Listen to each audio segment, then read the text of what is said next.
നമസ്കാരം. മിസ്റ്റർ ദ്രാവിഡയുടെ പുതിയ വീഡിയോയിലേക്ക് എല്ലാവർക്കും സ്വാഗതം.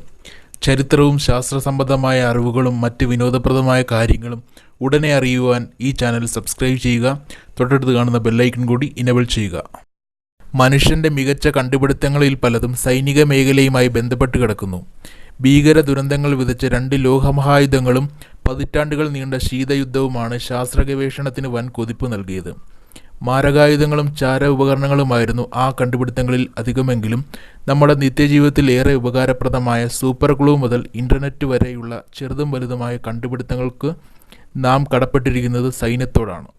വിനാശകാരികളായ മിസൈലുകളിൽ നിന്നാണ് ഉപഗ്രഹങ്ങളെയും മനുഷ്യനെയും ബഹിരാകാശത്തെത്തിച്ച റോക്കറ്റുകളുടെ പിറവി. ഇന്നും ശാസ്ത്ര സാങ്കേതിക രംഗത്ത് ഏറ്റവും സജീവമായ ഗവേഷണങ്ങൾ നടക്കുന്നത് പ്രതിരോധ മേഖലയിലാണ്. നമ്മൾ നിത്യജീവിതത്തിൽ ഉപയോഗിക്കുന്ന പല ഉപകരണങ്ങളും സൈന്യത്തിൻ്റെ സംഭാവനയാണ്. അതിലെ കുറച്ച് വസ്തുക്കളെയാണ് ഞാൻ ഇന്ന് നിങ്ങൾക്ക് പരിചയപ്പെടുത്തുന്നത്. ഒന്നാമത്തേത് റേസർ.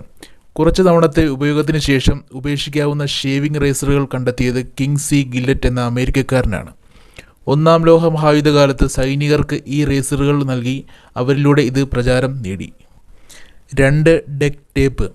2-ാം ലോക മഹായുദ്ധകാലത്ത് സ്ഫോടക വസ്തുക്കളും മറ്റും ഈർപ്പം തട്ടാതെ പെട്ടിക്കുള്ളിൽ സൂക്ഷിക്കാനായി Johnson and Johnson company duct ടേപ്പുകൾ നിർമ്മിച്ചു നൽകി. അതിൽ നിന്നാണ് ഇന്ന് ലോകമെങ്ങും പ്രചാരം നേടിയ ഡക്ട് ടേപ്പിൻ്റെ വരവ്. 3. Cargo pants. നിറയെ കീശകൾ പിടിപ്പിച്ച കാർഗോ പാൻസ് യഥാർത്ഥത്തിൽ പട്ടാളക്കാർക്ക് വേണ്ടി ഡിസൈൻ ചെയ്തതാണ്. കൂടുതൽ ഉപകരണങ്ങളും മറ്റും എളുപ്പത്തിൽ കൊണ്ടു നടക്കാൻ ഇത്തരം ട്രൗസറുകൾ പട്ടാളക്കാരെ സഹായിച്ചു. 2. എവിയേറ്റർ സൺഗ്ലാസ്.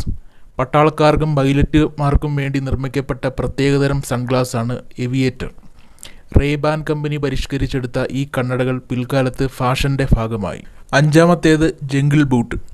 കാടും മേടും കുന്നും മലയും പുഴയും ചതുപ്പുമൊക്കെ താണ്ടേണ്ടി വരുന്ന പട്ടാളക്കാർക്ക് വേണ്ടി പ്രത്യേകം നിർമ്മിച്ച ബൂട്ടുകളാണ് ജംഗിൾ ബൂട്ട്. 2-ാം ലോക മഹായുദ്ധത്തിന് തൊട്ടു മുൻപാണ് ഇതിൻ്റെ വരവ്. 6. Digital camera. അമേരിക്കയും സോവിയറ്റ് യൂണിയനും തമ്മിൽ ശീതയുദ്ധം നടക്കുന്ന 1960-കളിൽ ബഹിരാകാശ ഗവേഷണം ശക്തമായി. ഉപഗ്രഹങ്ങളിൽ ക്യാമറ പിടിപ്പിച്ച് ശത്രുവിൻ്റെ നീക്കങ്ങൾ കണ്ടുപിടിക്കാനുള്ള ശ്രമങ്ങളാണ് ഡിജിറ്റൽ ക്യാമറയിലെത്തിയത്. നിങ്ങൾക്ക് ഈ വീഡിയോ ഇഷ്ടപ്പെട്ടു എന്ന് കരുതുന്നു. ഇതുപോലുള്ള ഇൻട്രസ്റ്റിംഗ് ആയിട്ടുള്ള വിഷയങ്ങളുമായി ഞാൻ ഇനിയും എത്താം. Bye friends.